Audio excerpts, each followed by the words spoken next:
आज मैं आप लोगों को संधि विच्छेद करवाने वाली हूँ।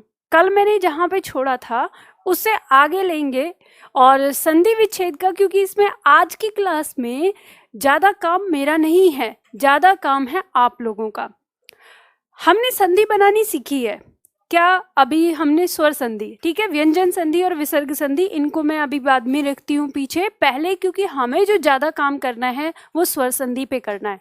और ज़्यादा काम स्वर संधि पे इसलिए भी करना है क्योंकि हमारे एग्ज़ाम में स्वर संधि से ही ज़्यादा क्वेश्चन पूछे जाते हैं और उसका संधि विच्छेद, चाहे संधि करना हो या शब्द में एक पहचान देनी हो कि संधि कौन सी है, तो ये तीनों स्टेप जो है हम यहीं पे सीखेंगे। तो अभी तक हमने जब अपनी जो स्वर संधि की है तो उस स्वर संधि में हमने 5 प्रकार की स्वर संधि देखी और उसमें अभी संधि करना सीखा है। आज हम सीखेंगे संधि विच्छेद, यानी उस संधि को तोड़ना। अब जैसे हमने संधि सीखी है वैसे ही हम उसको तोड़ेंगे। चलिए, तो आज हम शुरू करते हैं। ठीक है, मैंने आज आपको क्या पढ़ाना है? मैंने आपको पढ़ाना है कि हम जो संधि विच्छेद करने वाले हैं तो वो कैसे करेंगे। तो शुरुआत हम उसी से करेंगे, दीर्घ संधि से। पहले हम दीर्घ संधि लेंगे, फिर गुण संधि, फिर वृद्धि संधि, फिर यण संधि और फिर अयादि संधि। अब आप लोगों को ये बात पता है कि हमारी दीर्घ संधि में रिजल्ट क्या आता है। चलिए जल्दी से आपको मैं थोड़ा सा नकल भी करवा देती हूँ, है ना, कहते हैं ना टीप लेते हैं थोड़ा सा। तो आपको पता है ना कि हमारी जो दीर्घ संधि है उसके अंदर रिजल्ट क्या होता है। कैसा भी हमारा आए, छोटा छोटे का मेल हो, बड़े बड़े का मेल हो, या बड़े से छोटे का मेल हो, या छोटे से बड़े का मेल हो, हमारा जो रिजल्ट है वो क्या आता है? दीर्घ आता है। तो हम अपने दिमाग में ये वाली बात बिल्कुल रखेंगे, ठीक है।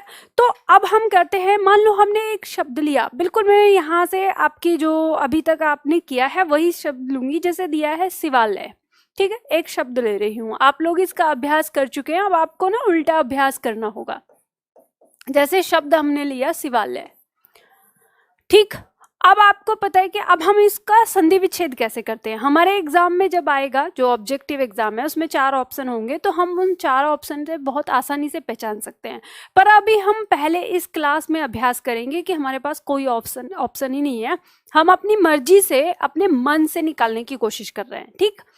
तो ऐसे में अब आपको ध्यान देने हैं अपनी वो दोनों सारणी। मैंने आपको शब्दों में पहचान भी बताई थी, कहा था शब्द के बीचों बीच अगर आपको ये दिखाई दे, है ना, तो उस तरीके की चीज आपको क्या करनी है, इसमें याद रखनी है। तो अब ये जो हमारा शब्द यहाँ पे लिखा है, इस शब्द पे आपको पहले ये ध्यान देना है कि शब्द के बीचों बीच क्या आ रहा है। तो आपको ये पता है, और लिखने से पहले ना यहाँ पर ध्यान देना, मैं 1 2 3 इतने ही उदाहरण कराऊंगी, इससे ज्यादा उदाहरण नहीं कराऊंगी, आप लोगों को स्वयं करना होगा, ठीक। तो इसलिए पहले ध्यान दो यहाँ पर। तो शब्द के बीचों बीच हमें यहाँ पर ना बड़ा आ दिखाई दे रहा है, तो हम अपने दिमाग में ये अंदाजा लगा सकते हैं कि ये दीर्घ संधि हो सकती है। तो इसकी पहचान के आधार पर, तो तब हम क्या करेंगे, हम इस आ को बाहर निकाल लेंगे। हमने इस आ को यहाँ बाहर निकाल लिया। अब आपको पता है जब आप इस आ को बाहर निकालेंगे तो यहाँ एक टुकड़ा बचेगा और यहाँ एक टुकड़ा बचेगा ना। तो आप इन दोनों टुकड़ों को लिख लीजिए। आपने इसको यहाँ पे लिख लिया और आपको पता है कि ये जो हमारा यहाँ पर बचा, ये हलंत के साथ बच जाएगा, ठीक है। तो हलंत के साथ आ जाएगा। अब ये जो आपका यहाँ पर संधि जो आपको दिखाई दी है, संधि कौन सी? ये। तो आपको पता है ये किससे होती है, तो आपने इसका फॉर्मूला पढ़ा ही था कि ये हमारा रिजल्ट कहाँ पे आता है, या तो इधर हमारा छोटा आ या फिर बड़ा आ का मेल किससे होता है, किसी बड़े आ या तो फिर किसी छोटे आ से, इन दोनों में से यही होता है। तो ये आपने अपने दिमाग में रख लिया, आपने लिख लिया। अब आप क्या करिए, इन दोनों स्वरों को यहाँ पर जोड़कर देख लीजिए। आपने यहाँ पर पहले अ जोड़ दिया और फिर आ जोड़ दिया। अब आपको यहाँ पे पता चलता है एक शब्द हो गया शिव और एक हो गया शिवा। तो आपको पता है कि अगर हम दोनों में देखें, हालांकि ये दोनों शब्द हमारे सही हैं, लेकिन फिर भी हम जो एग्जैक्ट सही शब्द देखते हैं तो वो एग्जैक्ट सही शब्द है हमारा शिव। तो शिवा तो हम क्या कहते हैं उसको, ऐसे कहें ना कि प्यार में कह देते हैं या भक्ति की भावना में कह देते हैं शिवा, लेकिन रियल जो शब्द है वो क्या है? शिव। तो हमें पता है ये तो नहीं होगा, होगा क्या? ये होगा। तो इधर हमें पता चल जाता है कि इधर हमारा शब्द क्या हो गया? शिव। अब हम इधर जाते हैं तो हम इसको जोड़ के लिख लेंगे, आल्य और अल्य। तो आपको पता है कि अल्य अपने आप में कोई शब्द नहीं होता, तो ये कट जाएगा। यहाँ पर आपको सही शब्द मिल गया। तो संधि क्या है? शिव प्लस आलय। ठीक है, तो संधि आपको इसमें संधि विच्छेद किस्म में कौन कौन से शब्द मिले? शिव प्लस आलय। तो इस तरह से आप निकाल सकते हैं। अभी एक और इसमें आपको एग्जाम्पल देती हूँ, जो चलो ई की मात्रा वाला देती हूँ। जैसे मान लो शब्द है हमारा गिरीन्द्र, ठीक है, तो गिरीन्द्र को लेते हैं ताकि आपको और समझ में आए। जैसे शब्द है हमारा गिरीन्द्र। अब यहां पर ध्यान दीजिएगा, बिल्कुल शब्द में परिवर्तन आता है हमारे। आपको पता है शब्द के बीचों बीच हमको यहाँ पर क्या दिखाई दे रहा है? तो आपको शब्द के बीचों बीच यहाँ पर बड़ी ई की मात्रा दिखाई दे रही है। यही दिखाई दे रही है ना संधि। कहाँ से? जैसे आपने देखी है यहाँ पर, ठीक, तो ये दिखाई दे रही है शब्द के बीचों बीच। तो अब देखिए, आप इस मात्रा को निकाल लीजिए। आपने ये यहाँ पर मात्रा निकाली और यहाँ पर जो टुकड़े बचे उनको दोनों तरफ रख दिया। ये टुकड़ा आपने इधर रख दिया और यहाँ पे जो टुकड़ा बचा इसको इधर रख दिया। कैसे आ गया? ये आ गया। अब जो यहाँ पर संधि आपने की थी, कौन सी थी ये ई। आपको पता है कि ये किससे होगा? या तो कोई छोटी ई होगी या तो फिर कोई बड़ी, और यहाँ पर या तो कोई छोटी ई होगी या तो फिर कोई बड़ी। तो इस तरह से आपको यहाँ पता चल गया। अब आप इसको जोड़ लीजिए, छोटी के साथ भी लिख दीजिए इस शब्द को और बड़ी के साथ भी लिखिए। उसके बाद इधर छोटी के साथ भी लिख दीजिए बचे हुए शब्द को और बड़ी ई के साथ भी लिख दीजिए बचे हुए शब्द को। आपको अपने आप मिल गई संधि इसमें। आपको पता है कि ये जो गिरी है ये कोई सार्थक शब्द नहीं है, लेकिन इस गिरी का अर्थ होता है पर्वत, है ना। तो गिरी आप पर्यायवाची पढ़ते हैं तो वहां पे आपको पता चलता है। और फिर जब हम इधर बात करते हैं तो यहाँ पे हमें पता है कि ये इंद्र नहीं होता, इंद्र होता है। तो आपको यहाँ पर मिल गई संधि गिरी प्लस इंद्र। इस तरह से आप सही शब्द चुन सकते हैं और किसी भी शब्द की संधि विच्छेद कर सकते हैं। तो अब जो आपने इतने उदाहरण मैंने आपको दिए थे, उन सारे उदाहरण को जब आपने संधि किया था एक बार, अब आपको क्या करना है? आपको उनका संधि विच्छेद करना है और इस तरह से करना है जैसे ये यहाँ पर दिया है। एक उदाहरण और ले लेती हूँ मैं यहाँ पर ऊ वाला। जैसे देखिए इसमें गुरुपदेश ले लेते हैं, ठीक है, उसको समझते हैं। उसमें भी थोड़ा सा दिक्कत रहती है छात्रों को। गुरुपदेश, जैसे हमने लिखा यहाँ पर शब्द गुरुपदेश। अब देखिए शब्द के बीचों बीच आपको संधि किस में दिखाई दे रही है? जब भी किसी शब्द में संधि है या नहीं, आपको वो सारे रिजल्ट खोजने होते हैं जो हमने अभी तक पढ़े हैं। तो अभी हम कौन सी वाली संधि को देख रहे थे? दीर्घ संधि को देख रहे थे ना। तो हम देखते हैं कि इस शब्द के बीचों बीच वह कौन सा शब्द है या वह कौन सा मतलब स्वर है जो हमारे दीर्घ संधि में या हम कहें संधि में आता है परिवर्तन होके। तो हमें यह दिखाई दे रहा है ये जो बड़ा ऊ है, अगर हम इसको देखें तो बड़े ऊ को अगर हम बाहर निकालें तो दोनों तरफ हमें यहाँ पर टुकड़े क्या मिलते हैं? एक तो ये टुकड़ा मिल जाता है, ठीक है, और एक यहाँ पर ये टुकड़ा मिल जाता है। अब देखिए इसके बीच में जो हमने देखा बड़ा ऊ जो आया है, आपको पता है कि ये संधि हमारी किस में होती है?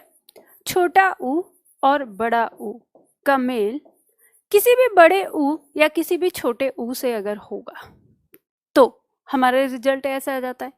अब यहाँ पे लिख लीजिए, ये जो टुकड़ा बचा हुआ है इनको शब्दों में रख दीजिए, पिरो दीजिए शब्दों में। ये हमारा यहाँ पर आ गया छोटा ऊ और ये आ गया हमारा बड़ा ऊ, ठीक। इधर हमने यहाँ कर दिया, ये आ गया हमारा बड़ा ऊ, और ये आ गया हमारा छोटा ऊ। अब देखो, अब आपको इसमें से चुनना है सही शब्द। तो आपको पता है गुरु नहीं होता, क्या होता है? गुरु होता है। छोटा ऊ लगता है, जल्दी बोलता है ना, गुरु होता है। तो ये हमारा कट गया। अब ये मत सोचना कि मैडम यहाँ पे जैसे लिखा है वैसे यहाँ पे लिखा है, इसके आधार पे हम कर देना, बिल्कुल भी नहीं। आपको शब्दों में ध्यान देना है कौन सी मात्रा लिखी जाती है, ठीक है। अब तो आपको ही पता चल गया। तो आपके पास क्या आया इधर? शब्द गुरु, ये आ गया। अब यहाँ पे देखें तो उपदेश नहीं होता, उपदेश होता है। ऊ जल्दी बोलता है तो बड़ा ऊ नहीं होगा, और क्या होगा? छोटा ऊ। तो आपको यहाँ पर दोनों शब्द मिल गए, गुरु प्लस उपदेश। इस तरह से आप संधि विच्छेद आराम से कर सकते हो, बिल्कुल सिंपल है एकदम, है ना। तो आप लोगों को पता है कि इस तरह से आप करेंगे तो सारी चीजें सही हो जाएंगी। चलिए, अब आप लोगों को समझ में आ रहा है? मुझे जल्दी से बताइए जो मैंने बताया, दीर्घ संधि मैंने आपको बताई है। इसके बाद हम आगे बात करते हैं। चलिए, आप लोगों ने यहाँ पे सीखा। अब इसके बाद मैं आपको दूसरा पॉइंट और बताती हूँ। तो आपका होमवर्क क्या है? होमवर्क आप लोगों का यही है कि अब दीर्घ संधि में आपने जितने भी शब्द पहले बनाए थे, अब उनको तोड़ना है। इसी तरह से एक बार तोड़ लीजिए, सीख लीजिए, संधि विच्छेद भी आपका कंप्लीट। अब इसके बाद हम एक शब्द लेते हैं, जैसे हम आते हैं अब गुण संधि में। मैं आपको ये संधि के हिसाब से लेके चल रही हूँ, पर आपको ना कंबाइन करना है। मैं कुछ होमवर्क देके जाऊंगी आपको, वो आपको करना होगा। अब जैसे मान लो हमने एक शब्द लिया राकेश, ठीक है, इसको ही करवाती हूँ। सबसे पहले शब्द है हमारा राकेश। इसमें आपको देखना है, इसका संधि विच्छेद करना है। सबसे पहले अपना वो ज्ञान लगाओ जो आपको शब्दों की पहचान के लिए मैंने बताया, कि किसी भी शब्द के बीच में अगर आपको एक ही मात्रा या ओ की मात्रा दिखाई देती है तो वो क्या होती है? गुण संधि होती है। जैसे ही आप अगर इस ज्ञान को अपने दिमाग में लाते हैं तो आपके दिमाग में ये आ जाना चाहिए कि हमारा जो किसी ए या आ का मेल किससे होता है, यहाँ पर किसी ई, किसी ऊ, ठीक है, छोटा ऊ या बड़ा ऊ, या फिर किसी री, इनमें से किसी के साथ मेल हमारी क्या होती है? गुण संधि होती है।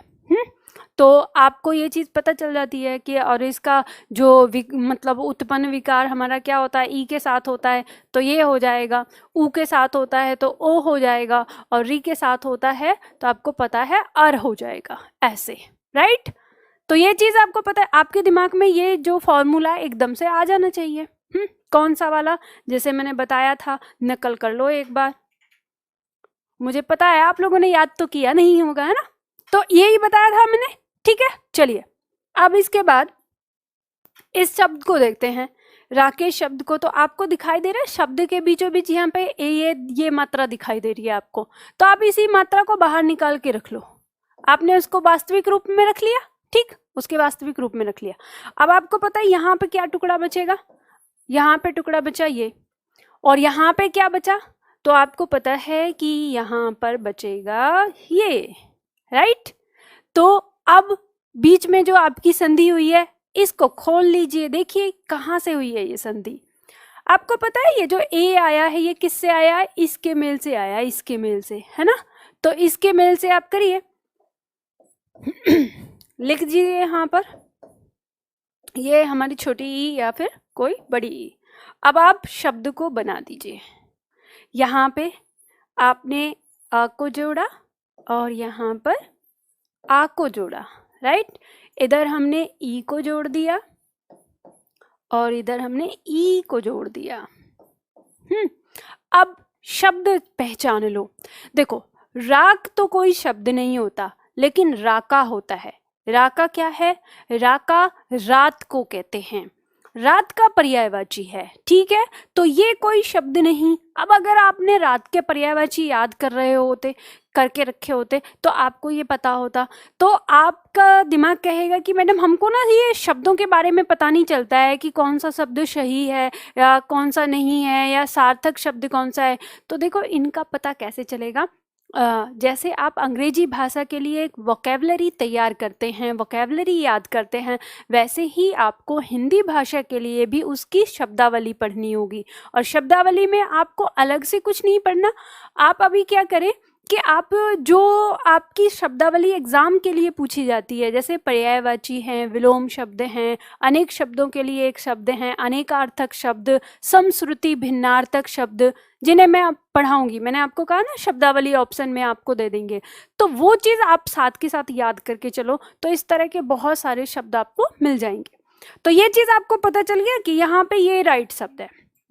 इसके बाद हम देखें तो इस तो नहीं होता, ईश होता है, तो ये भी हट गया। तो आपको यहाँ पर दोनों शब्द मिल गए कि ये क्या है हमारा, राका प्लस ईश। ठीक है, तो इस तरह से आपको पता चल जाता है, आराम से कर लेंगे। अगला देखते हैं, कोई एक और, जैसे मैं चाह रही हूँ कि आपको एक ऐसा दे दूँ जिसमें ऋषि आ रहा होगा। जैसे अच्छा ठीक है, हम देखते हैं ब्रह्म ऋषि। ठीक है, तो ब्रह्म ऋषि वाला करते हैं। चलिए देखते हैं उदाहरण। अच्छा, इसी को मैं मिटा देती हूँ, ये आपको जो फॉर्मूला लिखा था इसको यहीं रहने देते हैं। समझ में आ रहा है ना आप लोगों को? चलिए बता दीजिए एक आध कमेंट करके कि हाँ मैम समझ में आ रहा है। ठीक है, चलिए ब्रह्म ऋषि,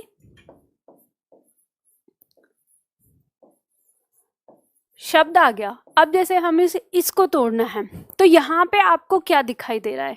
यहाँ तो आपको पहचान ये दिखाई दे रही है कि मैंने आपको बताया था कि जब भी किसी शब्द पे आपको ना र की मात्रा ऐसे उड़ते हुए दिखाई दे, तो वहाँ पे आपको थोड़ा सा ध्यान देना है कि शायद यहाँ पर हमारी गुण संधि तो नहीं हो।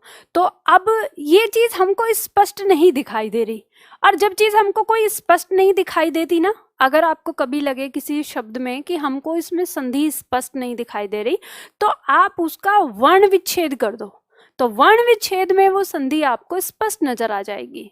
कैसे? जैसे आपने ये देखा, इसका वर्ण विच्छेद करेंगे हम, तो हम पहले इसे कर रहे हैं, ये है ब, फिर ब क्योंकि आधा है इसके नीचे र लगा है, तो ये हमारा आ गया यहाँ पे र, और मात्रा क्या है यहाँ पर, अ है। ठीक है, उसके बाद अगला वर्ण है हमारा ह, और आपको पता है कि ह क्या है हमारा, आधा, फिर यहाँ पर म, और म का स्वर है यहाँ पर अ। ठीक है, उसके बाद हम बात करेंगे तो अ के बाद आपको पता है यहाँ पर इस स्थान पर हमारा क्या आएगा, ये र आ जाएगा, तो ये हम यहाँ पे र लिखते हैं। और फिर उसके बाद हमारा जो मूर्धा स है वो आ गया, और उसके बाद उसका जो स्वर है वो हो गया हमारा छोटी ई, तो छोटी ई हमारी स्वर हो गई। चलिए, तो अब देखिए ये आपके सामने इस तरह से आ गया। अब आपको पता है यहाँ पे आपको जो हमारी जो संधि थी उसका परिवर्तन कहाँ दिखाई दे रहा है, तो आपको पता चल रहा है यहाँ दिखाई दे रहा है अर, ये दिख रहा है ना। तो इसी को आपको पता है कि ये किससे मिलके बना है, इतने शब्द को आप जोड़ देंगे इधर, तो ये हमारा क्या हो जाएगा, ये हमारा हो जाएगा ब्रह्म। ठीक है, अब ये जो हमारा म है, अभी इसके नीचे हम हलंत लगा लेते हैं अभी, क्योंकि हमें पता चलेगा ना कि कौन सा आएगा। और यहाँ पे आपको पता है यहाँ पे टुकड़ा क्या बचा है हमारा, ये बचा है। ठीक है, तो ये हम, ठीक, अब देखिए ये हमारा किससे हो सकता है, तो आपको पता है कि ए आ का मेल किससे हो रहा है, किसी री से हो रहा है तब, तो आपको पता है यहाँ पर ए या आ का मेल किससे हो रहा है, किसी री से हो रहा है। तो ये हमें जब दिखाता है कि री से हो रहा है, तो आपको पता है ये तो आपको ज्यों का त्यों मिल गया, यहाँ पर शब्द क्या मिल गया, ऋषि। ठीक है, ये आपको यहाँ पर मिल गया ज्यों का त्यों। और इधर आप देख लेंगे, इसके साथ अगर हम अ जोड़ दें तो इसका क्या करेंगे, हलंत हटा देंगे, और फिर हम यहाँ पर आ जोड़ दें। अब देखिए यहाँ पे आपको ये ध्यान रखना है कि हमारा सही शब्द क्या होगा, क्योंकि ब्रह्म भी सही है और ब्रह्मा भी सही है। तो आपको पता चलता है कि ब्रह्मा तो हमारे क्या है, ईश्वर का नाम है, तो ब्रह्मा शब्द नहीं होगा, लेकिन ब्रह्म ब्रह्म का मतलब होता है ब्राह्मण से, तो ब्रह्म ऋषि, तो वह ऋषि जो ब्रह्म है या ब्राह्मण है। तो इसीलिए हमारा जो संधि विच्छेद आएगा, मतलब जो संधि टूट के आएगा, वो ब्रह्म प्लस ऋषि आ जाएगा। ठीक है, तो ऐसे कुछ कुछ आपको थोड़े लॉजिक लगाने पड़ेंगे। जैसे एक लॉजिक मैंने बताया कि अगर छात्र प्लस आवास, यानी आपका छात्रावास दिया हो, और छात्रावास में अगर आपके सामने दो शब्द आ जाएंगे, एक छात्र और एक छात्रा, तो फिर आपको सही कैसे चुनना है और कैसे चुनना है कि कौन सा शब्द हम इसमें रखें। तो फिर आप उसको लिंग के आधार पर चुनते हैं कि जो पुल्लिंग होता है हमारा, तो उसकी प्रधानता होती है, तो इसलिए फिर हम पुल्लिंग शब्द को सही मानेंगे।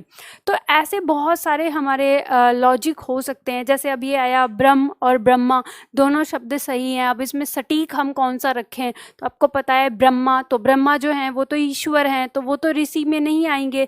तो इसका मतलब जो ब्रह्म है, और ब्रह्म का मतलब होता है ब्राह्मण से है, तो वह ऋषि जो ब्राह्मण है तो ब्रह्म ऋषि कर दिया जाता है। तो ऐसे आपको चीज़ों को ना समझना होगा अपने स्तर पे। ठीक, उसके बाद आगे लेते हैं। मान लो जैसे हम एक उदाहरण लेते हैं यण स्वर संधि का। अच्छा, इसके साथ वृद्धि संधि भी कर लेते हैं एक। ठीक है, जैसे मान लो हमने एक उदाहरण लिया, जैसे दिया है एक एक। ठीक है, एक एक देखते हैं, इसको मिटा देते हैं। जैसे दिया है एक एक, तो इसमें हमें शब्द के बीचों बीच क्या दिखाई दे रही है, एक संधि दिखाई दे रही है, ये यहाँ पर। ठीक है, तो हम इसको बाहर निकाल लेंगे।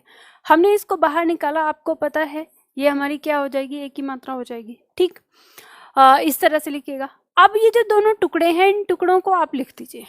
एक आपने यहाँ लिख दिया और एक आपने यहाँ लिख दिया, और आपको पता है ये हलंत के साथ आएगा।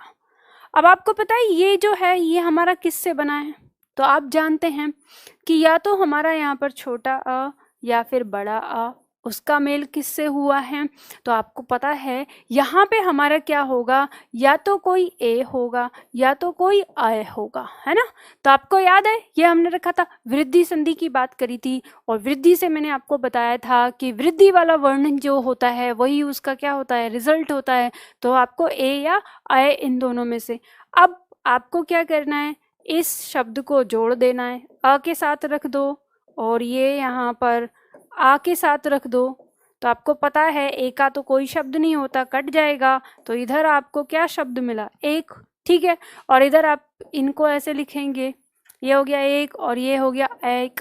तो आपको पता है एक कोई शब्द नहीं होता, ये भी कट जाएगा, तो इधर भी मिल गया। तो आपको पता चल गया एक प्लस एक बराबर एक एक हो जाता है। तो इस तरह से आप चीज़ों को सीख सकते हैं, समझ सकते हैं। जैसे इसके साथ साथ यण संधि से लेते हैं। एक उदाहरण मैं यण संधि से लूंगी, और मैं चाहूंगी कि मैं मैं आप लोगों को कुछ बताने से पहले आप लोग मुझे उसे करके दिखाएं। जैसे शब्द मैंने लिया है प्रत्युपकार। ठीक, तो अभी मैं लिख रही हूं यहाँ पर,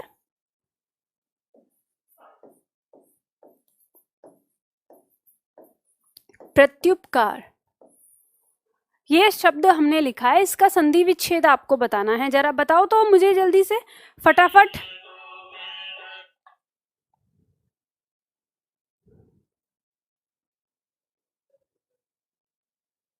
जल्दी से बताइए इसको करके।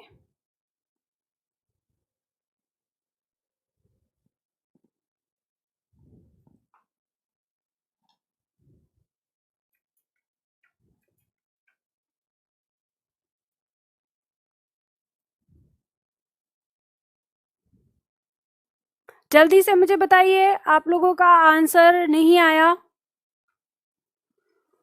क्या होगा? समझ में आ रहा है, या फिर ये कह रहे हैं कि हाँ मैम आपने तो अभी तक तो बहुत सिंपल सिंपल करवाए, हमको टफ वाला दे दिया है। हाँ, चलो करके दिखाओ जल्दी से फटाफट। चलिए आप लोग आंसर देंगे, तब तक मैं आप लोगों को बताती हूँ कैसे हम इसको करेंगे।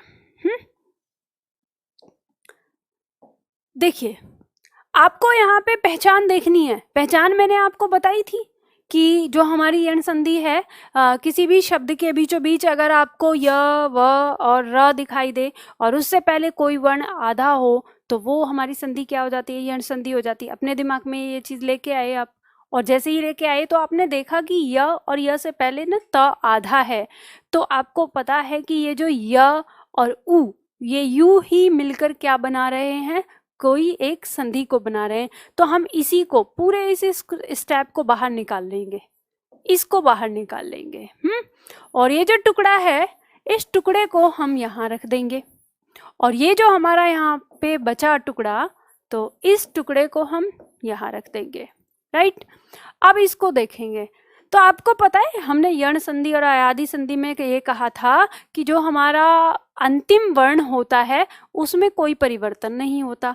अंतिम वर्ण तो हमारा वैसा ही रहता है। परिवर्तन किस में होता है, जो हमारा प्रथम शब्द है, प्रथम शब्द का अंतिम जो वर्ण है उसमें परिवर्तन होता है, और जो द्वितीय शब्द का प्रथम वर्ण है उसमें कोई परिवर्तन नहीं होता। यानी पहले वर्ण में परिवर्तन होता है। पहला वर्ण मतलब जो हमारा अंतिम वर्ण है, और दूसरा वर्ण मतलब जो हमारा प्रथम वर्ण है। कंफ्यूजन तो नहीं हो रहा, आप चलो समझ रहे हो। इसको खोल के लिख देते हैं एक बार। हमने इधर रखा ये य और इधर रख लिया हमने ये उ, तो यही था ना हमारा जो अंतिम स्थान पर आया था, और ये था हमारा प्रथम पर, ठीक। तो ये तो हमारा परिवर्तित नहीं होता, तो ये शब्द तो आपको मिल गया ज्यों का त्यों, इसमें तो कोई कंफ्यूजन नहीं। उपकार, राइट, यहाँ तो मिल गया। अब बात करते हैं इसकी। तो आपको पता है हमारा य में परिवर्तित होने वाला वर्ण कौन सा था, तो आपको याद आ गया होगा कि जो हमारा ई वर्ण था, यानी ई और ई, ये दोनों में से, यानी दोनों में से कोई सा भी होता है वही हमारा किस में बदल जाता है, य में बदल जाता है।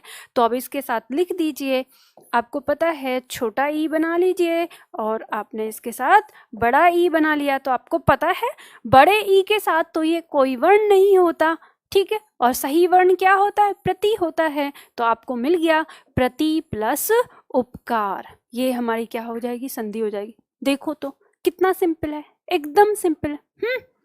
चलिए, अब आप लोगों ने बताया तो अब समझ में आ गया। देव, आपने कहा है नहीं, अब समझ में आ गया जैसे मैंने बताया। चलिए एक और आपको बता देती हूँ यण संधि से। अब देखिए, जैसे मान लो हम शब्द लेते हैं मध्वाचार्य ही लेते हैं, आपके एग्जाम में बहुत ज्यादा पूछा जाता है मध्वाचार्य।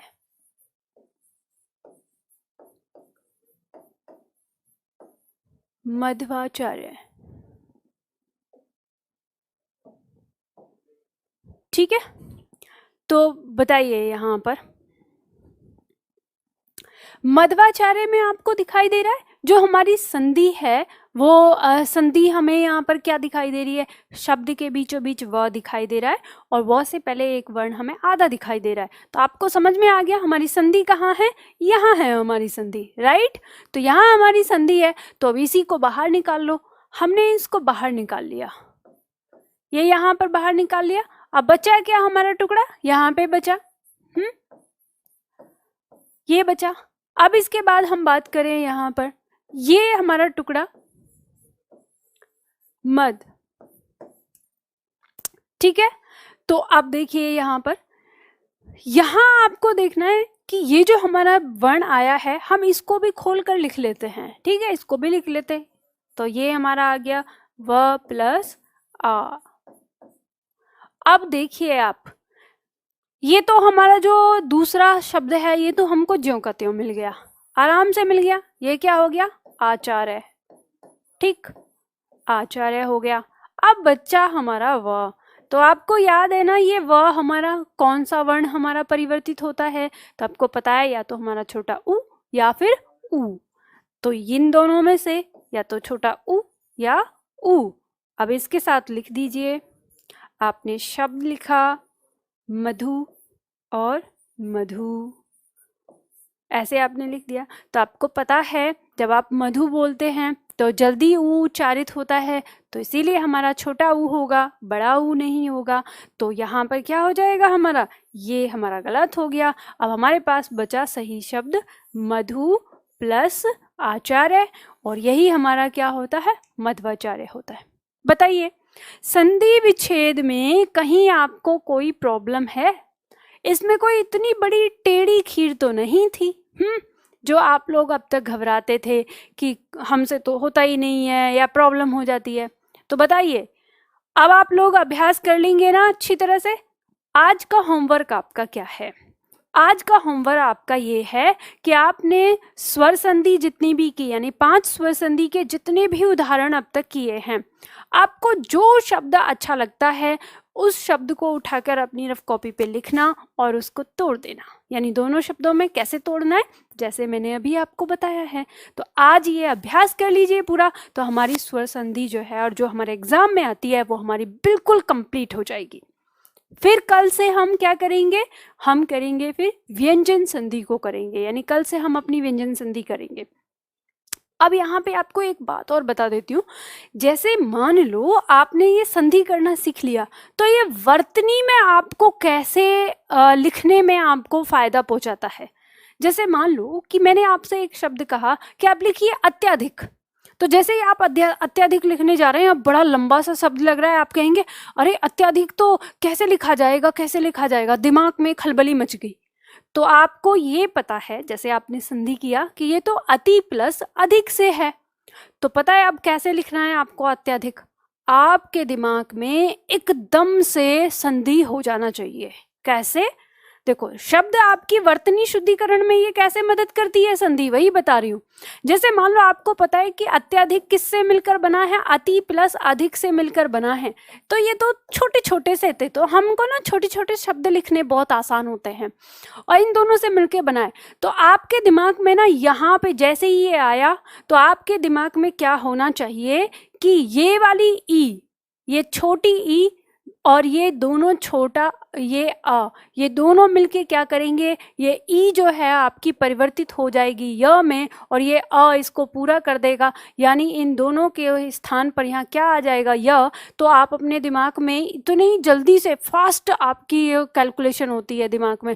तो आप जब अत्यधिक लिखने जा रहे हैं तो आप कहेंगे अत्य आधा, सॉरी, आप जैसे ही अ लिखेंगे तो आपके दिमाग में आ जाएगा कि त से जब ई बाहर निकलेगी, त तो आधा हो जाएगा, और ई जो है वो क्या बन जाएगी, य बन जाएगी, और य में हलंत नहीं लगाएंगे, पीछे का जो अ है वो इसको पूरा कर देगा, और बचा हुआ टुकड़ा आपके पास ये आ जाएगा अधिक, और आपका शब्द लिख दिया। आपने जितनी देर अपना पेन चलाया उतनी देर में आपकी संधि हो गई आपके दिमाग में। समझ रहे हैं ना जो मैंने आपको अभ्यास करना सिखाया है?